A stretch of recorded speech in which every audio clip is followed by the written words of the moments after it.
All right. Okay, thank you so much, everybody, for joining us tonight. We have an awesome webinar for you all. We have the World Trade Center of Denver. So I'm very excited to share all this awesome information with all of you. But I just wanted to introduce myself really quick. My name is Jonathan Galindo. I am the chair of the Latino Chamber of Commerce, and I'm very excited to be here. And then we have our wonderful guests. Fantastic. Well, thank you so much, Jonathan, for having us. Let me do that. So my name is Tanya Arnton, and I'm a director of a global trade activator at World Trade Center Denver. And I'm here accompanied by, maybe some of you already know, our fantastic program manager, Amar Alimaa.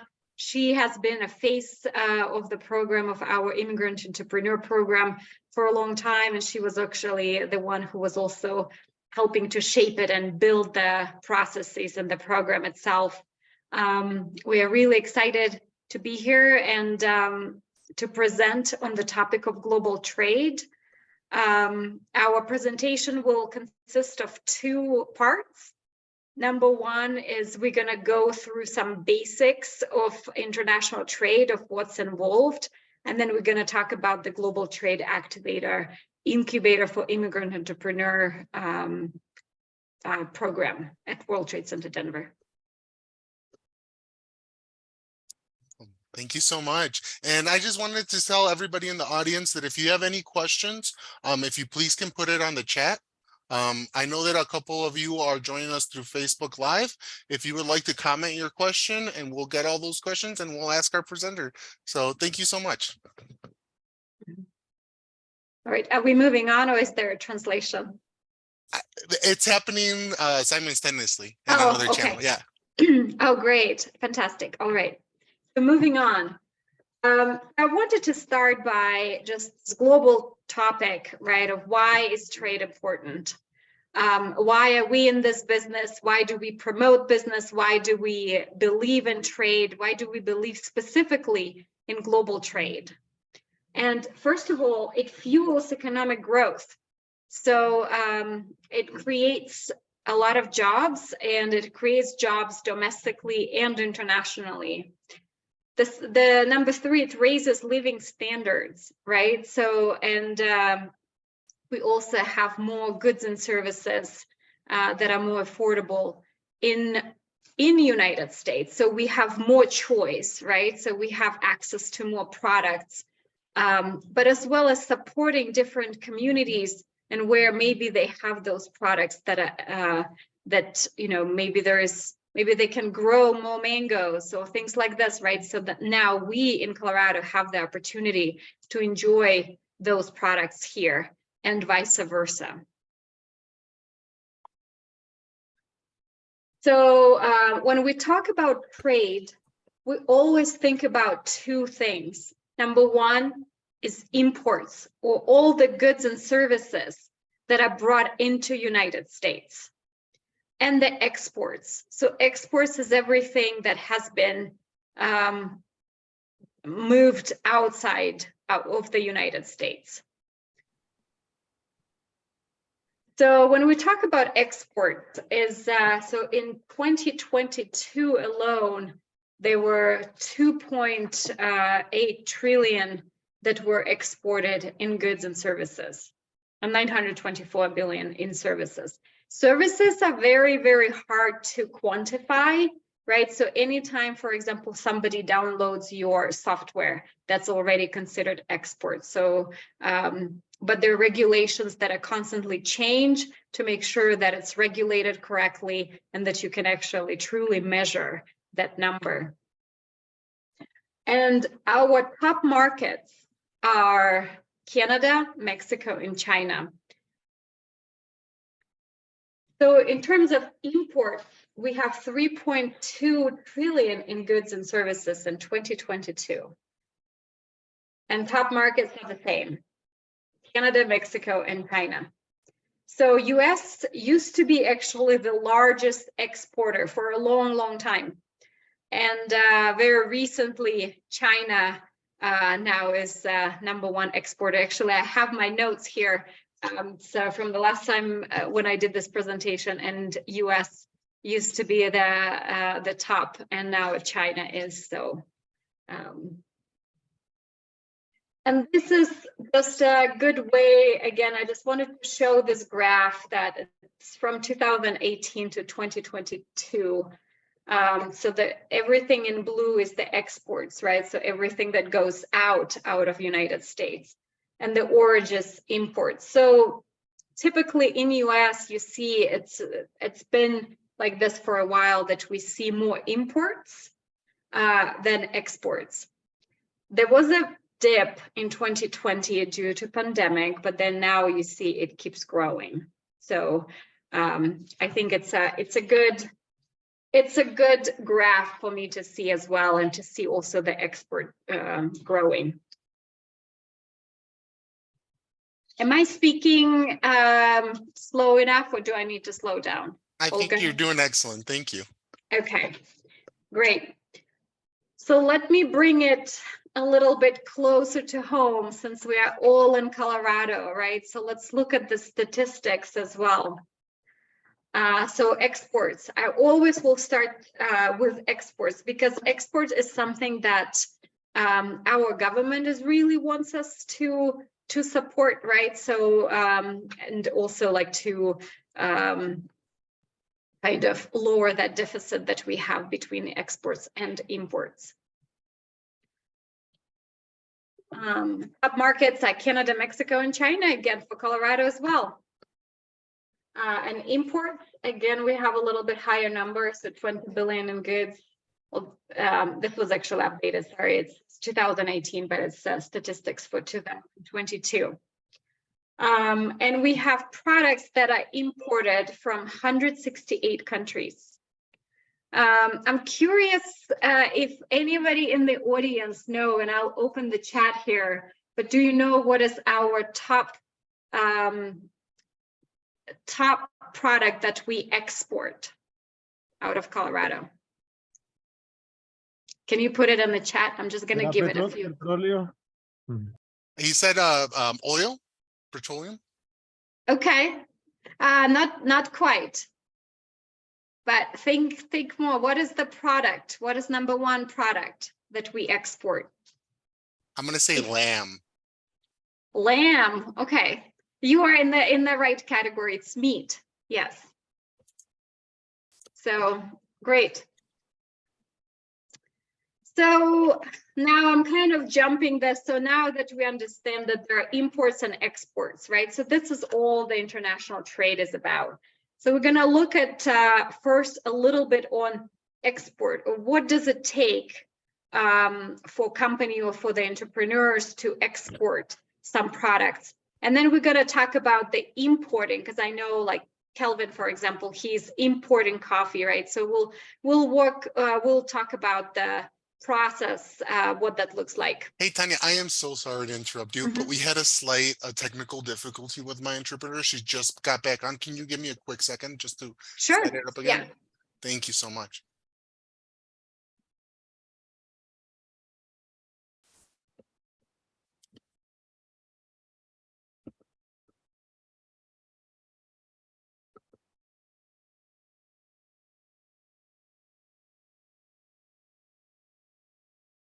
¿Sí me escuchan? Sí. Ya deberíamos de tener todo bien. Okay.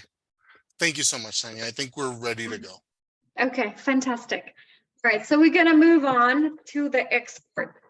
So anytime that any company decides to serve international customers, there are so many things they need to consider. And I think sometimes we forget. Sometimes we think, oh, if we have a customer, let's say somewhere in Canada or in China or somewhere in Europe, maybe it's an English-speaking country, right? So like there is no language barrier, but there are still all these other things that we need to consider before we can move the product across the borders. Number one is production, or what kind of products are we actually going to offer to our international customers? If we are, let's say, Kelvin, and now you were the only one we talked about, so I'm going to pick on you. So he has coffee, right? Coffee, but it can be maybe different flavored coffee. It can be different packaging. It can be different blends, right? So there are so many different varieties. Are you going to open the whole, your product line to your international customers, or are you going to pick one? So that's very, very important to make sure that when you get your orders, that you actually have that your production team is ready for that. Sales and marketing is probably one of the most important teams, right? Because they are the ones who are selling the product. And again, they need to truly understand the market. They need to find international buyers, or it might be the distributors. So, and there's quite a lot that goes into that, right? To build those relationships, to do the right due diligence, to make sure that you understand your customers and understand your products so that you comply with the export controls. Customer service. Customer service, again, if, different products, right? So maybe for coffee, you don't, but again, like there's still always some different returns, right? Or different business functions that you need to support. And that's a different time zone. It's a different language. It's a different type of communication, right? So for example, maybe in US, it is very, it's a very customary to use emails.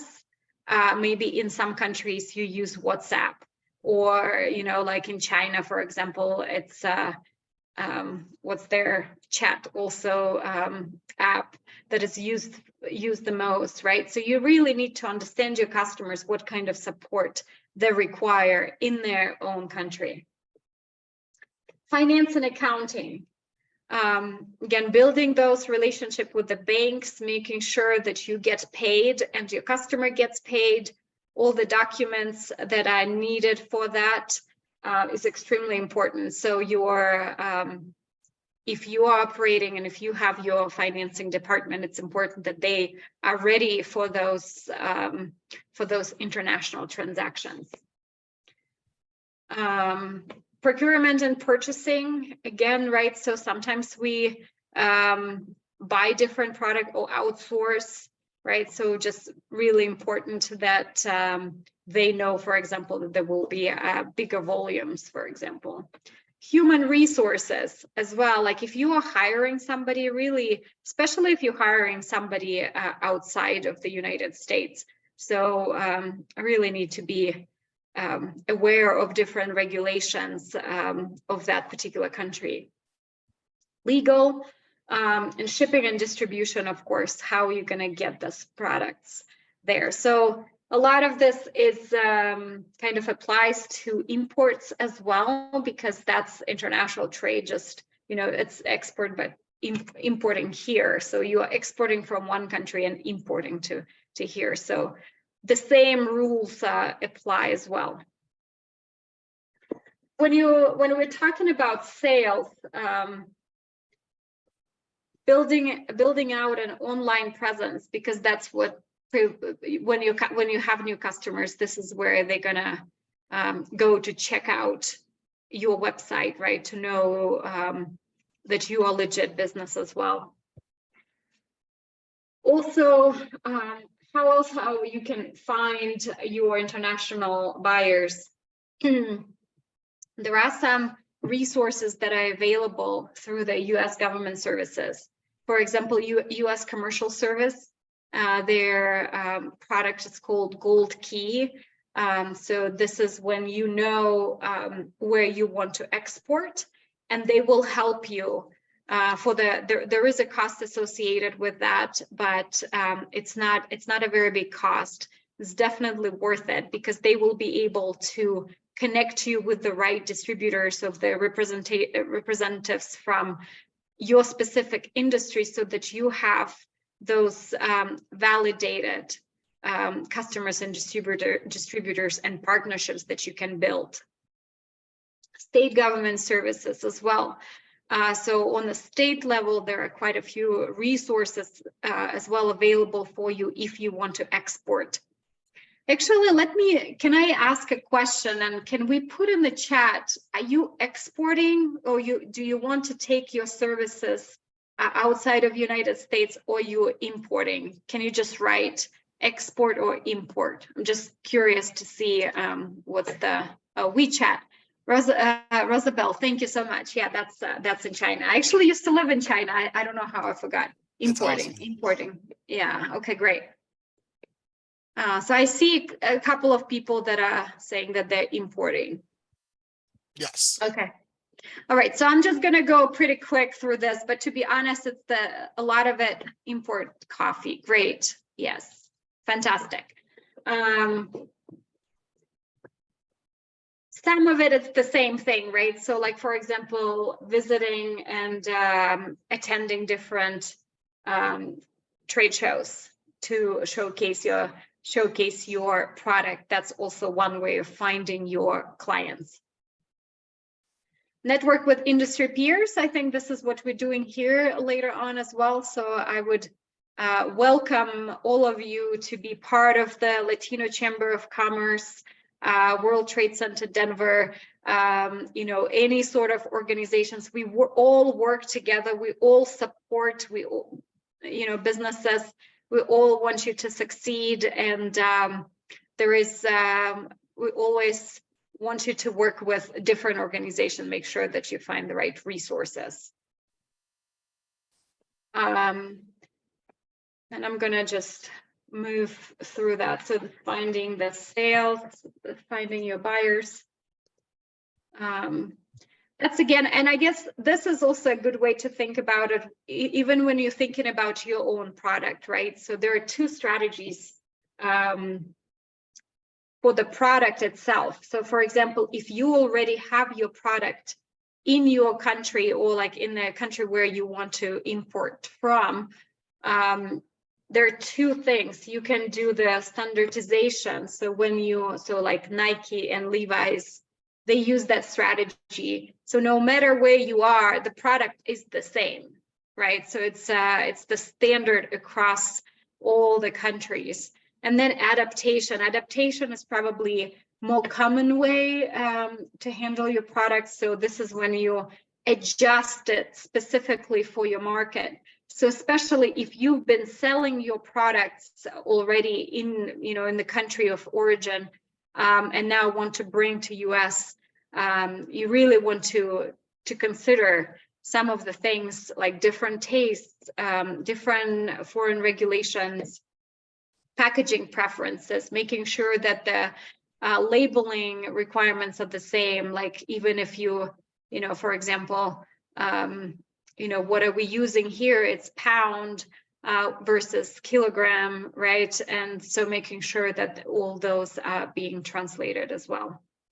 So IKEA, McDonald's, Coca-Cola, so those are the companies that use the adaptation strategy. So for example, McDonald's always will adjust. So they will have some standard items across the globe, but then some of the items will be slightly changed to match the taste of that specific country. Foreign Corrupt Practices Act, FCPA, that's again, maybe more related to the exports, but I just wanted to say that FCPA is the US statute that prohibits US firms and individuals from paying bribes to foreign officials to further a business deal. And it's really, really important to think about and also know what bribe is and what are some of the things you can do to make sure that you are not engaged in those activities. Because some areas can be very green, some very gray, right? So really understanding how to do that, that's important. Marketing, again, I was thinking more about export, but because I see majority of us importers here, I think we just change it the same way and think about your product. When you bring it to United States, you're actually facing with the same issues and the same challenges, right? So the language barriers, the taste and preferences, making sure that it matches varying cultural norms, religious beliefs, varying business norms as well.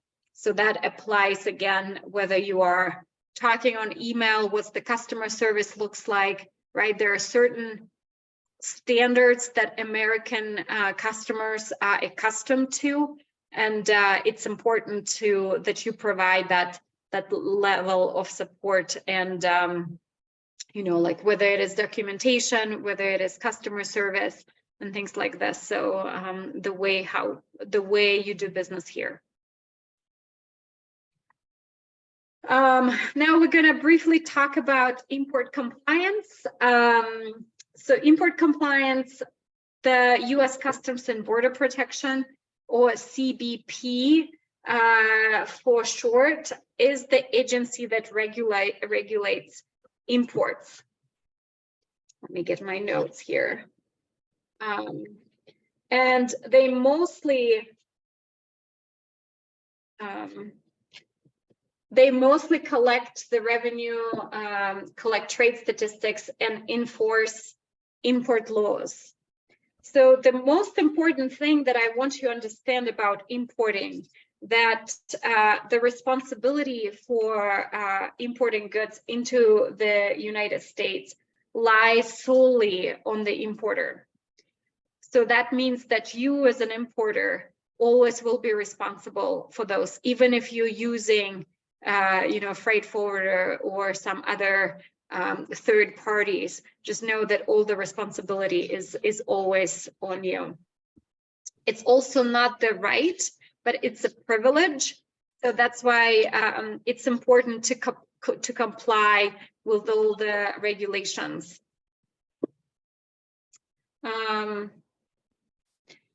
Let's see.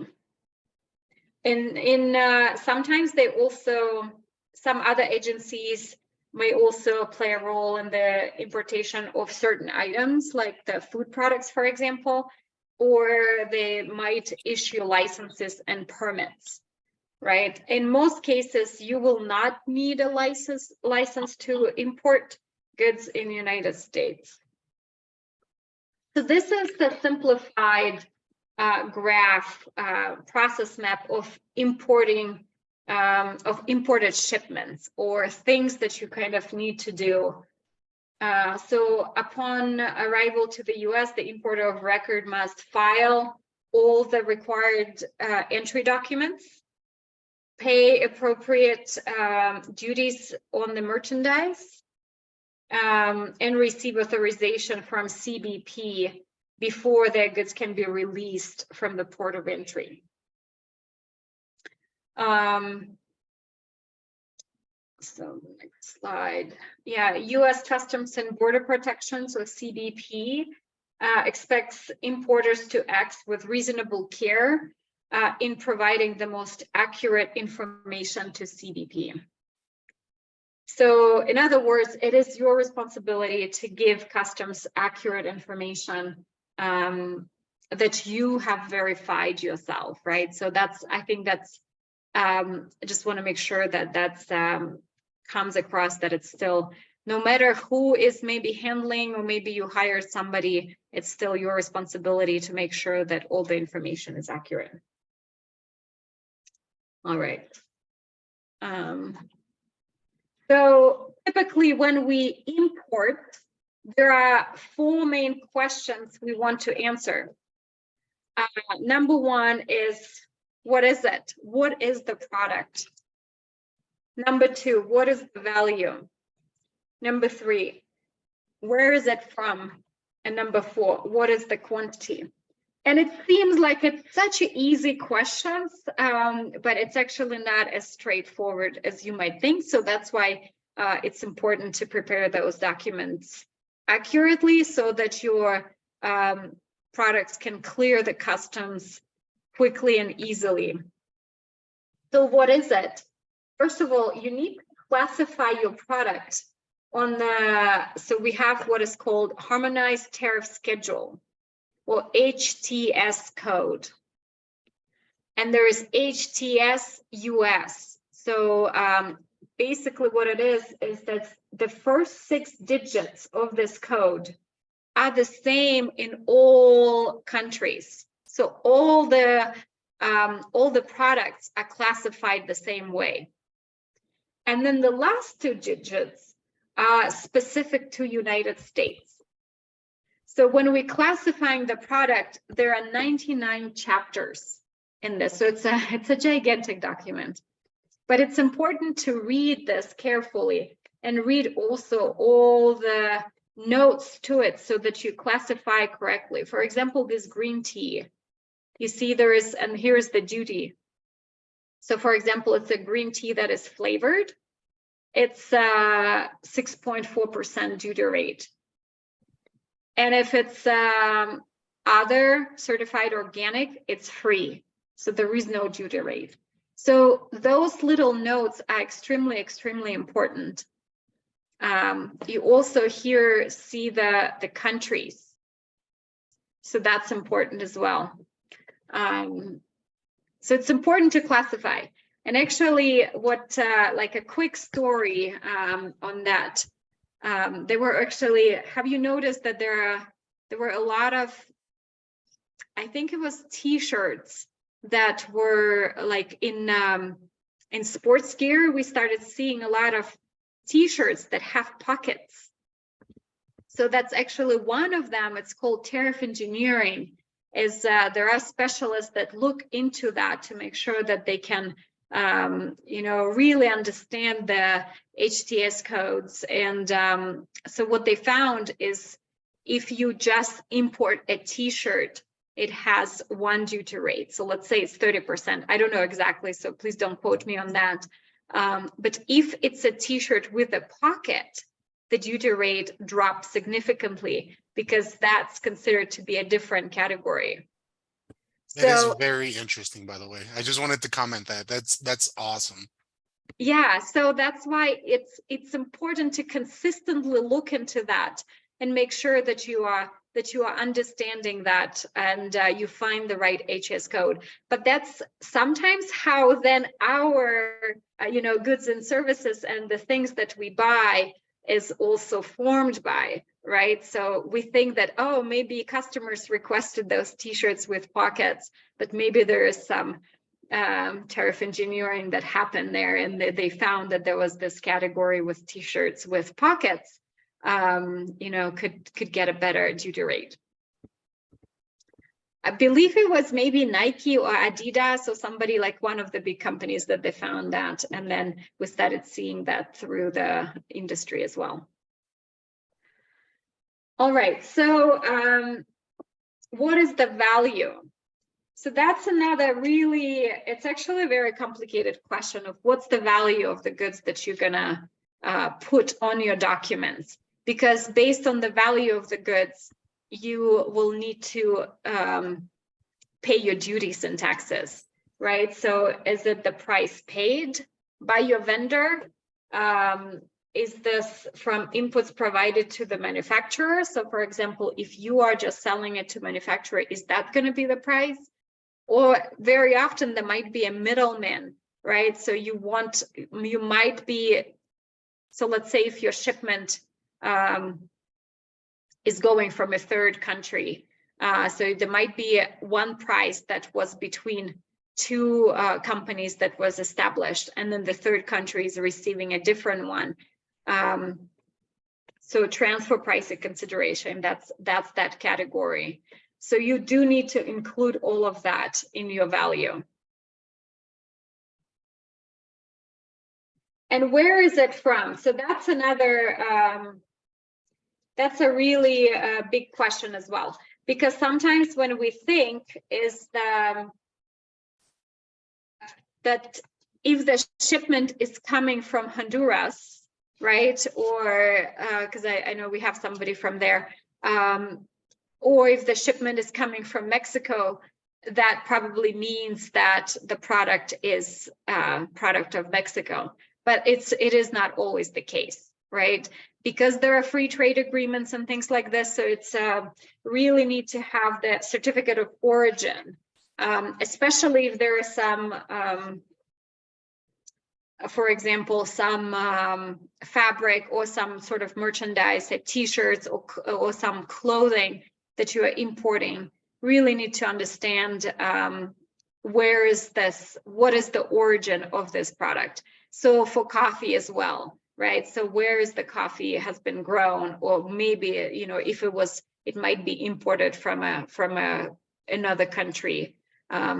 Mexico is always a really good point because, you know, because of our USMCA agreement, free trade agreement. But it's important to understand where it's coming from. So the real certificate of origin.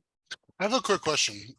Is there anywhere where I could find what countries the US has free trades with? Yes, that's a really great question. You can go on I think it's, oh my gosh, it's actually open on my screen. I think it's ITR. And you can also go through US Commercial Service and looks for free trade agreements. I will actually share some of these resources as well, so where it's constantly updating and you have a good source to check all the free trade agreements. Please don't quote me on that, but I believe we have 29 free trade agreements right now, but we might have to double check that. Awesome, thank you so much. Mm-hmm. And then the quantity. So the quantity is, again, I need to make sure that it's in the quantity that is like the, you know, are you using kilograms or gallons or, you know, or pounds and things like this. So making sure that all that documents are filled out correctly. So then basically, this is how the formula works. You have HTS code or HTS US because of that specific ones, right? So the first 6 digits are everywhere. They're harmonized. That's why they're called harmonized tariff codes. And then the origin. So where's this products are coming from? And that will show you the duty rate. And then we have the duty rate plus the value of the goods plus the quantity, and that will be the revenue to the government. All right, so these are the things that I have about export and import. I will later talk a little bit about World Trade Center Denver and what we do and how, and I know it's a lot. And, you know, sometimes you want to be very specific, but as you see here, until I know which country you want to try to bring your product from, what is the product, we will truly need to classify it through the HTS codes, right? HTS US. So that takes a little bit of while to determine, for example, what's your duty rate and things like this, and then finding all the logistics providers and what's the quantity you want to bring in order for you to really price it out and understand how much it will take to bring some products in here. So I'm going to pause here, Jonathan, and we, as I said, our second part is on Global Trade Activator and World Trade Center Denver, but before we move on, maybe there are some questions from our audience.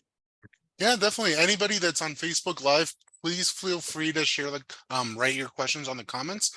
We are reading those, so we will be asking those. So, and anybody that's in the Zoom meeting, if you guys want to put your questions in the chat, we'll read them out loud. We'll give you guys a couple minutes. Yeah, and I see some in the chat that people put dry goods, food, right? So again, as you've seen, that HS codes are so specific, and as you've seen, the T itself can be a variety of different duty rates, right? So it's extremely hard to say what it is until you truly know what the product is to find the correct classification. I have a quick question for you. While people write their questions in the chat, what would you say the biggest mistake is when importing something to the United States? Biggest mistake, I think not filling out the documents correctly. Because if you don't have the documents correctly, your goods going to be stopped at the Customs and Border Protection, and they will not be released. And as they are not released, it just creates so many red flags, right? First of all, you also will be charged for storage of your products until they are cleared. So that, you know, that can be very, very expensive. And as a small entrepreneur, as a small business owner, you probably don't want to spend, you know, just that money and so much stress, right? So that you need to have those right documents and to fill it out correctly with all the information that is necessary. Perfect. Awesome. Thank you. And then we have our first question. What is the main entrance for goods and products from Mexico to Colorado by land? Great question. I want to say the answer, but you know, it's not a verified answer. So for the goods, right? Because we are talking about not just because there are a couple of points of entrance, right, to United States, but what is the most used one for the goods? You know, I'll have to get back to you on that. Okay. Yeah. And we can put that in that answer in the question in that follow-up email so everybody can have that answer. Awesome. Okay. So we have another question, and give me a second so I can translate it in my mind. Okay, so it says, what is the process of importation that we have to take into account the moment we select a route of transport, and what are the routes of transport in the United States to bring products? I know that's kind of a big question. Yeah, no, but that's a great question. And so here's the answer. Unfortunately, you know, I want to say that's the route and that's what it's, that's just, you know, how you should do it. In reality, it again depends on first of all, it depends on the product itself, how it is packaged, what's the volume of it, right? And then what I would do is I would talk to the freight forwarder who can give you those quotes. Freight forwarders are the ones who are specifically designated to move the products from one country to another. So they will be able to really advise on your specific product, on the quantity that you have, you know, and from where it is in Mexico originating from, right? So we really need to know what's our point A, because Mexico is big too, right? And where do you want to bring it? So I'm assuming that's Colorado probably, since we're all here. But again, depending on where they are in point A, I think that will depend. And freight forwarders would be the ones to talk to when you, but again, when you're talking to your freight forwarder, you really need to know already your HS code. So I would say without HS code, it's really, you really can't really give any information. So HS code is number one thing you should do to classify your product. Awesome. And you can classify it yourself on the website. It's pretty intuitive. But also you can talk again to your freight forwarder who can help you with that as well. Thank you. And then I have another question. We're talking about a lot of third parties. What would you say is some red flags to not work with these third parties that you have seen? I think the biggest one is the not complying with all the regulations and really not understanding, you know, some of the hurdles that you might experience.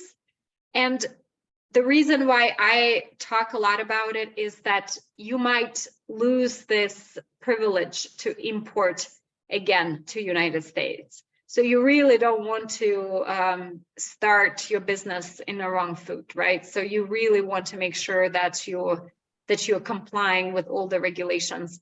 And there is quite a lot to understand, and making sure that you understand, do you need a license? Do you have you registered? Things like this, because it's also can be very, very expensive. As I said, again, if your product's going to be, if your shipment is not cleared, so those storage fees can be quite expensive. Awesome, thank you. And then we have another question. Mhm. Where would we be able to find the regulations that are demanded by the United States to import coffee specifically? Mm-hmm. Yeah, so there are a couple of, right? So the CBP is one, then HS code is another one.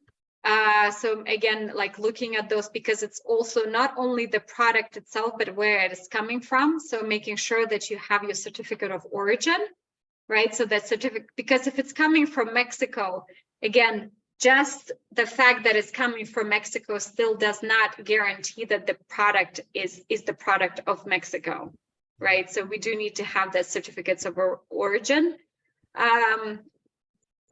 Number three, I wanted to say, where do we see the regulations? So another one is the Department of Agriculture. So that's another really great resource.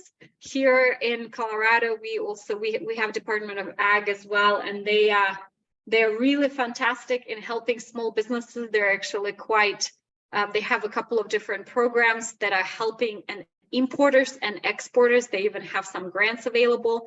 They are also the ones who, especially if you are importing some food products, I would suggest you checking those resources. Perfect, awesome. Okay, we have another one. Is it normal to hire a company that does all the importing work for us? Sometimes there could be scams with these companies. Great question. Fantastic question. It is normal. It is the best practice to hire a freight forwarder for sure. That's also, you know, I would always recommend to work with a freight forwarder. But you're right. So for doing that due diligence, right, to make sure that you are avoiding the different scammers and different,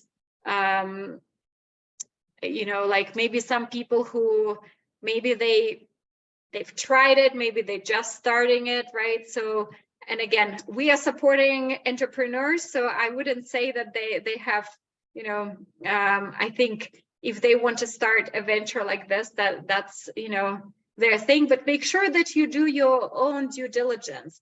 Ask the questions, right? Ask what kind of companies they used to work before. Check their website. Some of this just standard things that you can do in terms of due diligence to understand who are you working with will help a lot, especially if and we've actually, there are a couple of our participants who got into, I wouldn't say trouble, but it was kind of a trouble, is when, let's say, if, you know, if they had maybe their, I don't know, maybe friend of a family who said, oh, I'll do all the logistics for you. You don't need to hire a company here in the United States because it's much more expensive. I am, you know, in this country, I can help all that logistics for you for like half the price.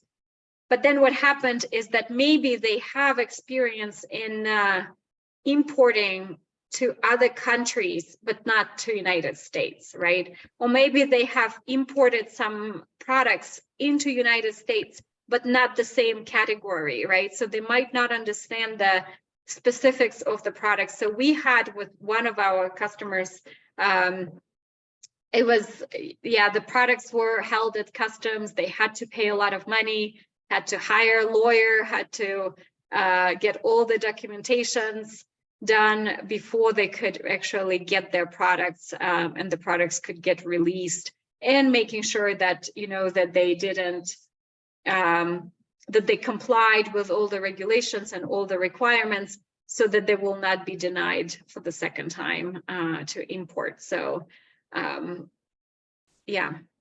Awesome. Okay, so we have one more question, but I think it's related to the next section we're about to Mhm. enter. Does anybody else have another question before we move on? Give it a quick minute. Okay. Oh, Well, I think we can answer at the end as well. yes. All right. So I'm going to start here as well. And then my colleague Amar Alimaa going to join me here as well. Perfect. And just really quick, the question is, how can the World Trade Center help how does the World Trade Center help entrepreneurs with their projects, and how we can contact you? Fantastic. Great question.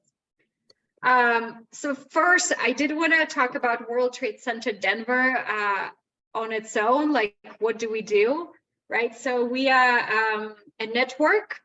First and foremost, we are a network. So that's why, I did say that we all wanted to work with all of our partners. We all help businesses. So don't feel bad if you, today talk to me and then you talk to U.S. Commercial Service, and then maybe you want to be more involved with Latino Chamber of Commerce. We all do the same thing, and we celebrate all of the successes. And even if we can do a little bit to help you out, we are very, very happy to do that. So we are a network organization dedicated exclusively to the international business success of companies in Colorado and surrounding Rocky Mountain region. So our mission is to help Colorado companies collaborate locally, connect strategically, and thrive on the global stage. So three main core business lines that we have is global business services. So this is what I'm going to talk about, or different programs that are available for the entrepreneurs and the businesses in Colorado. Real estate. So we actually building our big World Trade Center, and we're really, really excited about it. So it's going to be amazing, but it's going to be a physical building by I-70 and I-25. So and the network. So we are a global network around the world. So there are 320 World Trade Centers around the world. There are main pillars how we help. One is the market entry strategy, global operational alignment, and international trade compliance. So that's when I was talking a lot about, what are the agencies that regulate trade on export and on import. So those are the ones in this buckets. So our global trade activator is, we call it GTA. So Global Trade Activator is a program. It's an incubator and the accelerator designed for Colorado-based companies and entrepreneurs looking to increase their global presence and achieve greater prosperity through international trade. Okay, well, I'll let Amar to go through this, but our Global Trade Activator incubator for immigrant entrepreneurs is the one who designed for the immigrants who want to start their own export-import business. So it has two tracks, as you see here: accelerator. And maybe for those who have already successful business, and if you want to add a new market, this is when you enter the accelerator. But we're mostly going to talk about this incubator program. Okay, Amar, I'm going to transition it to you, but I can advance your slides. Thank you so much for the great presentation, Tanya. Yes, so Global Trade Activator Incubator specializes in helping immigrant entrepreneurs to start the business. So you can imagine startup from idea stage. Yes, so Global Trade Activator Incubator program is designed for first generation immigrants and refugees as well. It helps to turn American dream into reality and support immigrant entrepreneurs at every stage, from the initial idea of business to fully operational business, which likely incorporates the trade of goods or services with their countries of origin. So, for example, we have many people who will come to us saying, I have a coffee farm in Ethiopia, please help me sell it in US. So that's how a lot of ideas get created. Thank you. Yes, running a global business in the United States is very complicated, even for Native Americans. Yes. And immigrants tend to have still family members left overseas, or they have knowledge on what's in demand in certain countries. For example, maybe American cosmetics are trending in their country, so they know what's the demand. And they tend to be very, very good in creating international business if we can support them a little bit. Yes. Who is GTA Incubator for? So it can be immigrant, it can be refugee. We accept also DACA population as well. And it can be whoever who wants to learn how to create export-import business. We welcome everybody. And it can be somebody who has already business. For example, we had a lady from Mexico who's selling ice cream. And she has already ice cream shop, but then she imports the candies. So she needed to learn the logistics of how she can import more candies, maybe like 10-ton container, or how to ship it more frequently so she don't have to be flying to Mexico every time. So we can be solving problems for existing companies as well. And it can be somebody who's already working in international trade and have an idea and need a little bit support to make that business idea come true.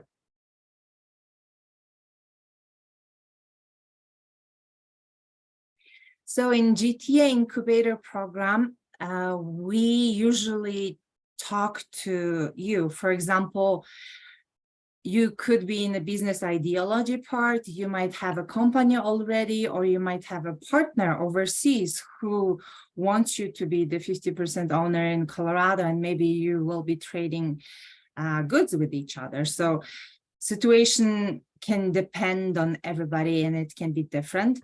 So we would assess first. We'll assess where you're standing, which level you belong to, what kind of support you need from us, and we'll customize the plan for you. And also we work with a lot of universities who can be supporting you to create the business plan. For example, we work with MSU, with DU. We have a 1-semester short program where you can learn how to create business plan. And all of our mentors teach the classes as well. And all the teachers are very, very experienced because they have experience of running their own business. So in our program, participants can also graduate with the certificate from universities, which can be really, really good on their resume, even if they choose to create business or not. And we also have international trade courses, just like Tanya was mentioning, what's harmonized code, why it is important to identify harmonized code of your product. We teach all of that in international trade courses.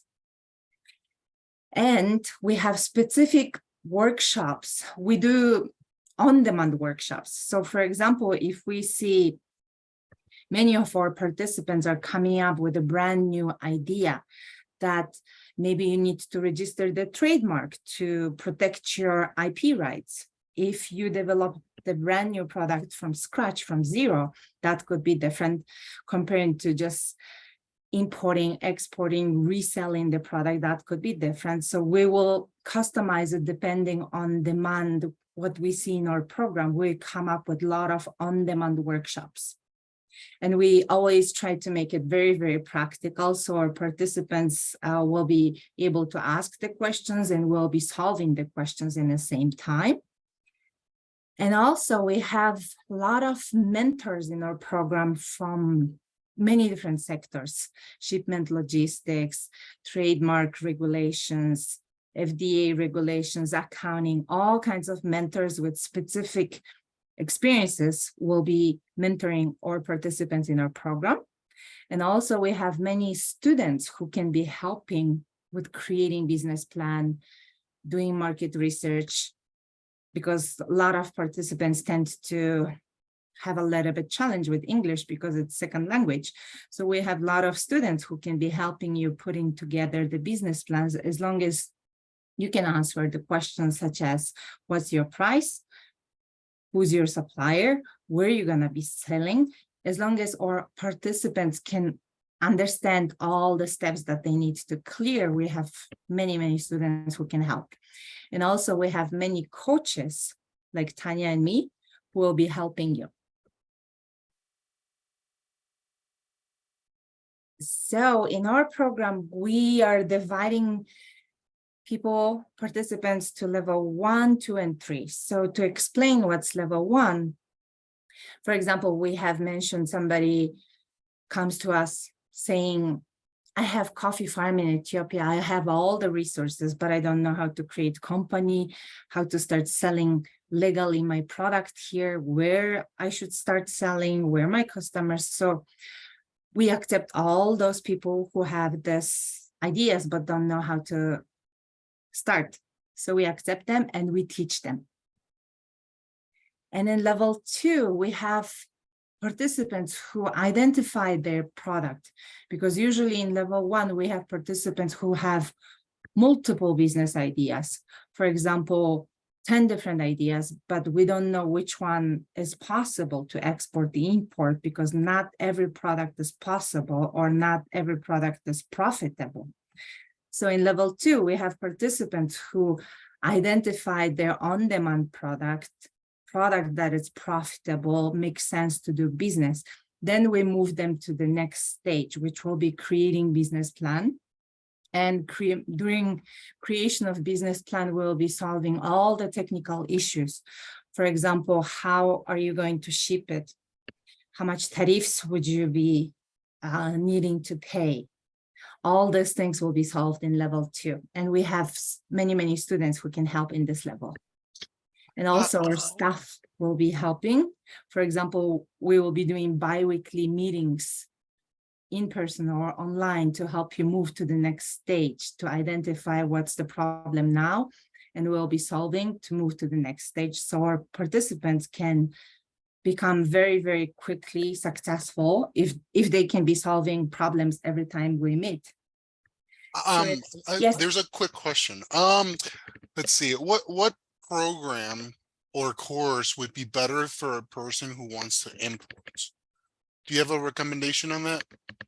So this program is good for importers and exporters both. Okay. Yes, we'll just customize it. Awesome. Mm-hmm. Yes, so in level 3, we have participants who have a product or service on the market. So basically done with level 1 and level 2, done with creating business plan, done with solving all the technical issues they had to.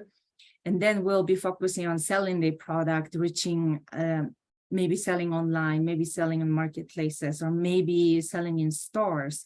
And in this level, we have many, many mentors who will be helping our participants as well. And also a lot of participants tend to apply for business loan. The reason why we create the business plan in level 2 will be helpful for level 3 participants who are selling their product and they need a little bit maybe business loan to start scaling up. Then we help with the business loans as well.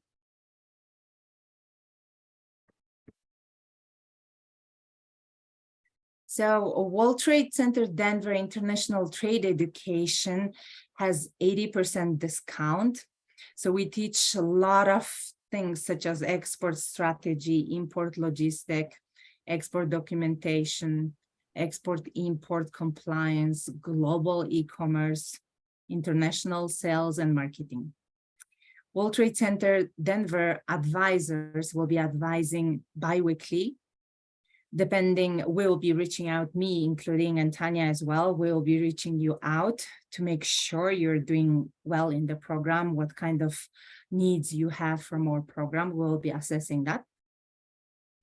And program-specific workshop on business foundation and access to capital. We'll be teaching how to create business plan and how to prepare you to get approved for actual business loan. We make sure you actually get approved. And World Trade Center Help Desk, I have put the link on chat. So somebody just had very specific question, which port are we using between US and Mexico? All that very, very specific questions can be answered through our World Trade Center Denver. Please be very, very specific as possible. Or if you cannot, of course, attach your email address, phone number, so our staff can add additional questions if we couldn't understand exactly what you meant. So our help desk will respond within 3 to 5 business days or less. Mentorship programs are available at level 3 and business education through our partners. So we partner with the Minority Business Office, which is helping our participants get grant as well, startup grants. And they will be teaching as well how to create your e-commerce, how to get your vendor's license. Depending on your specific business, there might be a lot of different licenses required. So all that will be, you will be able to know what you need to do depending on your business by or joining our programs. And we have Denver University Business Foundation Certificate Program, which is starting pretty soon, end of August, and MSU Denver as well, Launch Denver program. Both of them, you will be eligible to get certification from the university, and both of them are provided for free for our participants. So this is the great time to sign up because we're accepting, I believe, application due date might be the 2nd week of August. So if you sign up, you will be eligible to sign up both of them. And it's a very, very convenient time for participants because we know everybody has to pay the bills, having multiple part-time jobs. So Denver University classes will be on Thursday from 6 p.m. to 9 p.m. online. And MSU classes will be from Wednesday, 5:30 to 8:30 p.m. online as well.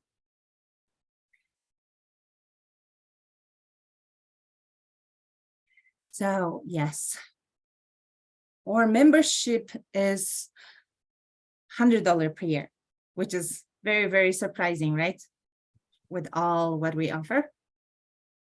And we normally the program will be $6,000 because we have a lot of mentors, a lot of our staff is dedicating so much time, but we are able to provide this for now for free for our participants who sign up to our program because we are funded by the grants. And this is, we don't know how long it will continue, so please sign up. And I think we skipped one page now. Did I miss something? Okay. Yes, I think there was a question, how long the program, how quickly people can graduate. So that depends. Some people move very, very quickly, and some people can take almost 1 year or 6 months, because in international business, depending on the countries, it's very, could be very difficult. For example, Afghanistan, or participants from Afghanistan are not able to export import right now, but they're hoping for the best and they getting all the training right now. So once they will be able to do the business, they will be ready to start the business. So in that case, it takes a little longer, but we see a lot of Latino community. They move pretty fast because there's no obstacles, no political risk, and shipment is cheaper also because most of them, we don't have to be going through oceans. There are a few countries like that, but I see our Latino communities moving way faster. Awesome. And then we had a quick question. Where do I sign up, right? So we will share the information of the World Trade Center with everybody in that follow-up email. So make sure you register because this is very, very cool. Yes, thank you so much. And I have put my email address on chat. Please email me, Amar Alimaa. And we usually, yes, we'll be following up with you and doing some online meeting or in-person meeting just to know where you're standing, and we'll just take it from there. And we're accepting nonstop every day. Awesome. I wanted to add a couple of more things. I think so. GTA is a global trade activator. We are really lucky that we are able to offer it at such a discount price. Basically, the program is for free because we are supported by grants to support the community and the immigrant community especially. But in addition to that, so if you join the GTA, right, so at $100 membership, all those get basically unlocked for you. And even if you're not quite ready to start the business, I still would invite you to join because you can join the network, or if you're looking for a job, or if you just need some certificates, there are different ways you can get supported. In addition to that, so let's say you don't want to become a member. We do have that help desk. And this is a free service at any moment. Like if you are, especially like Kelvin, again, I'm just picking up on you there, but you have coffee, you know where you want to bring it from, right? So you have very specific questions. So you are perfect candidate to use that help desk. Again, like to provide a quick answer, we will be able to, or at least we will kind of direct you in the right way or connect you with the right partner, you know, that these are the things you might consider. So help desk available for members and non-members. It's available for everybody. In addition to that, we do a lot of events. So we have events in person or online almost every week. And I invite you all to join the community, start talking. We just actually today had a delegation from Vietnam. What a fascinating delegation. We had a lot of big officials coming, and you know, it was really great to learn about that as well. So different ways to get connected, but yeah, that's all I wanted to add. Awesome. Well, I just wanted to just open it up super quick for any questions. We'll just give it a quick second. Anybody else have a quick question? All right, I'm gonna assume that everybody doesn't have any questions. I really wanted to thank both of you. I think this is a subject that's always very obscure to people because this is very specific knowledge. So I really appreciate you giving us a crash course. I feel way more informed than I've ever been about importation and exportation. So thank you so much. And to everybody listening, I think the World Trade Center of Denver is a great institution. I've heard nothing but great things. And I highly recommend them. So please take advantage of all these great opportunities and great programs that they have for free right now because they're limited. So thank you so much both. Thank you so much. And Jonathan, I forgot to mention one thing. So we have many Spanish speaker students in our program. So if we see our participants need a little bit help with Spanish or English, then we matchmake our students and participants so they work together. So you don't have to know the English to sign up to our program. Thank you. That's why I love your organization. Custom everything. So I appreciate it. Thank you so much. And thank you so much, Tanya, for presenting. And Amar, thank you so much. Yeah, thank you, Jonathan, for having us. I think it's a pleasure again to for us to share our knowledge and connect the community. And again, I invite you all to sign up. And if not, just come to the event. So let's meet in person. share some cultural experiences and delicious food and start this connection. Definitely. Thank you so much. And I hope everybody has a wonderful night. Thank you. Thank you. Have a great night. Hasta luego.